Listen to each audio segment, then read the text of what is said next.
Hey, hello. You're stuck in traffic with Wolf Gorlick. A couple minute riff on IT and IT security. Back in my own car. Life is good again. Life is fine.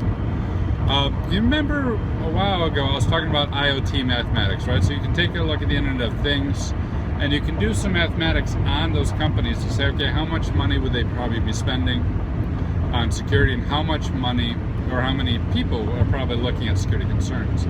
And the same thing can apply to your line of business apps. And actually, almost more scarily to your line of business apps. When I was at the financial services firm, a lot of our apps were like really small providers, right? Who did one or two things really good, very, very niche market, 10, 20 person company producing a widget or a plug into Excel or a small macro or a C#.NET app that would process a transaction, and that processing would be part of an overall business process. The risk there being if that process went away, it'd impact the business process. You see the exact same thing in other industries.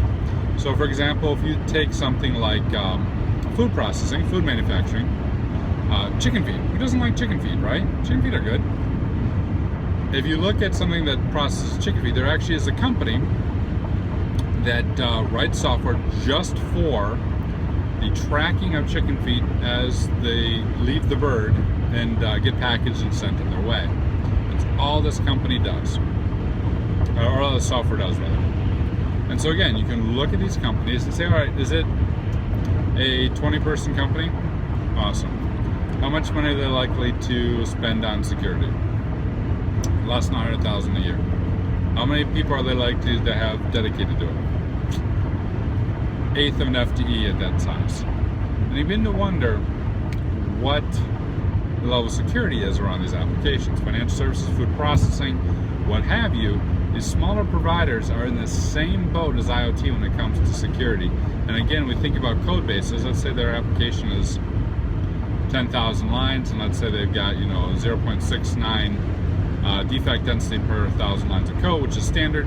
That means you probably have a good 10 good vulnerabilities in there that could allow for the system to be tipped over or messed with or otherwise offline. And when that system is offline, the business process is offline. When the business process is offline, there's an impact to the organization. So the question is, what are you doing to manage the risk of these smaller vendors that you have to support? And are you tracking them? Are you tracking vendors by size and looking at the risk there? Not saying bigger vendors are any more secure, that's not my point. My point is, though, that smaller vendors definitely have fewer resources. Thank you much.